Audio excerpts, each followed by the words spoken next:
आज एसआईआर के मामले पे माननीय सुप्रीम कोर्ट में सुनवाई हुई है। 5 और पिटीशन आ गई हैं जो एसआईआर का विरोध कर रही हैं। उसमें से तमिलनाडु से पिटीशन आई है, पुडुचेरी से पिटीशन आई है, बंगाल से पिटीशन आई है।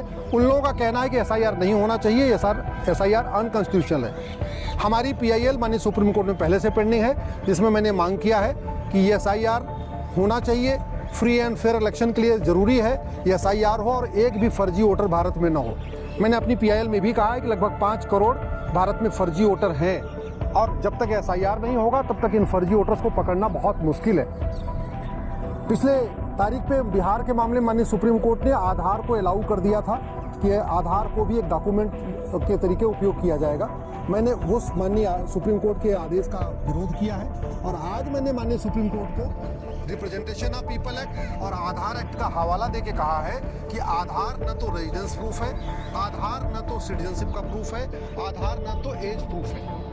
और आधार जो अभी नए निकल रहे हैं 2023 के बाद से जो आधार प्रिंट हो रहे हैं उसमें लिखा भी है कि आधार न तो एज प्रूफ है, न तो रेजिडेंस प्रूफ है, न तो सिटीजनशिप का प्रूफ है। किसी भी एरिया में वोटर लिस्ट में अपना नाम जुड़वाने के लिए 3 कंडीशन जरूरी है। ये व्यक्ति भारत का नागरिक होना चाहिए, इसका उसी क्षेत्र में घर होना चाहिए और 12 साल की उम्र उसकी पूरी होनी चाहिए। क्योंकि आधार न तो सिटीजनशिप का प्रूफ है, न तो रेजिडेंस का प्रूफ है, न तो एज का प्रूफ है, इसलिए आधार को केवल आइडेंटिटी के लिए यूज किया जाए। आधार का उपयोग केवल फर्जी वोटर को पकड़ने के लिए करना चाहिए, फर्जी वोटर को पकड़ने के लिए करना चाहिए, न कि आधार को किसी डॉक्यूमेंट के रूप में मानना चाहिए। ये आज मैंने माननीय सुप्रीम कोर्ट को दलील दिया है और मैंने माननीय सुप्रीम कोर्ट से कहा है कि अगली सुनवाई जब 26 नवंबर को होगी तो उसमें पहले हमें सुन लें। इस हमारी पीआईएल पे भारत की सभी राज्य सरकारों को माननीय सुप्रीम कोर्ट ने नोटिस जारी किया है। कई राज्य सरकारें विरोध करने के लिए सुप्रीम कोर्ट में आ गई हैं, लेकिन समर्थन में एक भी राज्य सरकार अभी तक नहीं आई है। एसआईआर होना चाहिए ऐसा कह तो रहे हैं सब लोग, लेकिन माननीय सुप्रीम कोर्ट में कभी कोई नहीं आया। एसआईआर का विरोध करने के लिए कई सांसद सुप्रीम कोर्ट आ गए हैं, लेकिन एक भी सांसद हमारे एसआईआर की जो हमारी मांग है कि एसआईआर होना चाहिए, एसआईआर के समर्थन में कोई एक भी सांसद नहीं आया। विधायक भी आ गए हैं एसआईआर का विरोध में, लेकिन कोई एक भी विधायक एसआईआर के समर्थन में नहीं आया।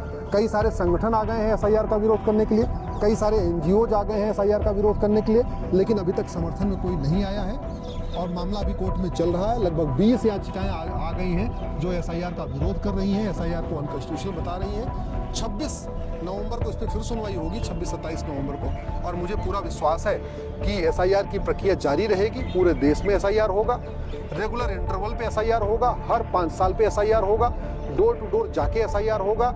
हमने जो फॉर्म 6 है उसको भी चैलेंज किया हुआ है। अभी आधार एक्ट कहता है कि आधार रेजिडेंस प्रूफ नहीं है, डेट ऑफ बर्थ का प्रूफ नहीं है, डोमिसाइल का प्रूफ नहीं है, लेकिन फॉर्म 6 पे आधार को एज एज प्रूफ माना गया है। तो वो फॉर्म 6 को बदलना ज़रूरी है। फॉर्म 6 को बदलने की जिम्मेदारी केंद्र सरकार की है, पार्लियामेंट की है, लेकिन फॉर्म 6 अभी तक बदला नहीं गया है, इसलिए बहुत सारा कन्फ्यूज़न हो रखा है। इसलिए हमने फॉर्म 6 को भी चैलेंज किया है कि फॉर्म 6 में से आधार को जो एज प्रूफ माना जा रहा है इसको निकाला जाए, क्योंकि ग्राउंड लेवल पे बीएलओ और वोटर आपस में झगड़ा कर रहे हैं, आपस में टकरा रहे हैं। फॉर्म 6 पे लिखा हुआ है कि आधार एज प्रूफ है, बीएलओ कहता है एज प्रूफ नहीं है, फिर वहाँ पे ग्राउंड लेवल पे इसमें बहुत सारी समस्याएं आ रही हैं। आज ये भी मैंने माननीय सुप्रीम कोर्ट को बताया है। अगली सुनवाई पे मुझे पूरा विश्वास है कि तब तक केंद्र सरकार की तरफ से इस पर स्टैंड क्लियर हो जाएगा, लेकिन फॉर्म 6 को बदलना बहुत ज़रूरी है। एक और जो समस्या आ रही है आधार एक्ट को लेके, चूँकि आधार एक्ट में लिखा हुआ है कि कोई भी व्यक्ति जो 6 महीने भारत में रह ले उसका आधार बन सकता है, और बड़े पैमाने पे जिनको पार्षद का चुनाव लड़ना है, प्रधान का चुनाव लड़ना है, विधायक का चुनाव लड़ना है या लोकसभा का चुनाव लड़ना है, वो लोग घुसपैठियों का आधार बनवा रहे हैं। आधार बनवाने के लिए केवल एक लेटर हेड पे लिख के देना है, पार्षद प्रधान लिख दे या सांसद विधायक लिख दे कि हाँ ये 6 महीने से यहाँ रह रहे हैं, तो आधार बन जाता है। और फर्जी आधार बनवाना कोई जघन्य अपराध नहीं है, इसलिए बड़े पैमाने पे आधार बनता जा रहा है। और जैसे ही आधार बन जाता है फिर 2000 रुपये दे के राशन कार्ड बन जाता है, फिर जब आधार और राशन कार्ड दोनों बन जाता है फिर 2-3 हज़ार रुपये दे के बर्थ सर्टिफिकेट बन जाता है, और जब 3 डॉक्यूमेंट हो जाता है फिर 2-3 हज़ार रुपये दे के बाकायदा डोमिसाइल सर्टिफिकेट बन जा रहा है, और जब 4 डॉक्यूमेंट हो जा रहा है तो फिर लोग अपना बैंक में खाता भी खुलवा ले रहे हैं। और आज की डेट में बड़े पैमाने पे घुसपैठिए बड़े चालाकी से भारत में ज़मीन खरीद रहे हैं, भले ही 1 बिस्वा खरीद रहे हैं या 2 बिस्वा खरीद रहे हैं या छोटा सा जमीन टुकड़ा खरीद रहे हैं, लेकिन वो ज़मीन खरीद रहे हैं जिससे उनका मालिकाना हक यहाँ इस्टेब्लिश हो जाए। और चूंकि तहसील में भ्रष्टाचार है, इसलिए कोई देख नहीं रहा है कि जिसकी ये जो रजिस्ट्री कराने वाला कौन है, बेचने वाला कौन है, खरीदने वाला कौन है।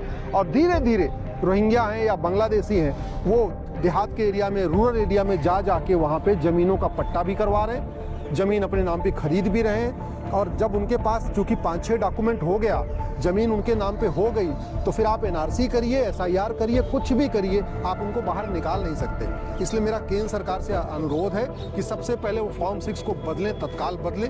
दूसरा, आधार एक्ट में एक क्लॉज डालें कि फर्जी आधार बनाना और बनवाना जघन्य अपराध है। ये फर्जीवाड़ा जो है चल रहा है कॉमन सर्विस सेंटर पे, वहाँ बड़ा बड़ा डिस्प्ले बोर्ड लगाएं और वहाँ लिखा होना चाहिए साफ साफ कि अगर कोई कॉमन सर्विस सेंटर वाला फर्जी आधार बनाएगा उसको 10 साल सजा होगी, या कोई व्यक्ति अगर फर्जी आधार बनवाएगा उसको भी सजा होगी।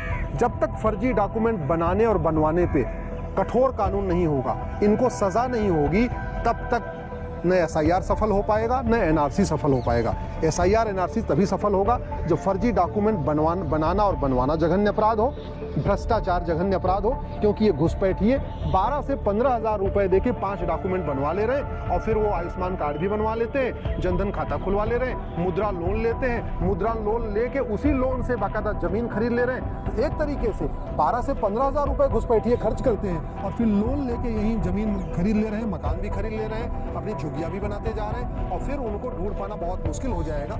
इसलिए आधार एक्ट को बदलना जरूरी है, प्रिवेंशन ऑफ करप्शन एक्ट को बदलना जरूरी है, फॉर्म 6 को बदलना जरूरी है।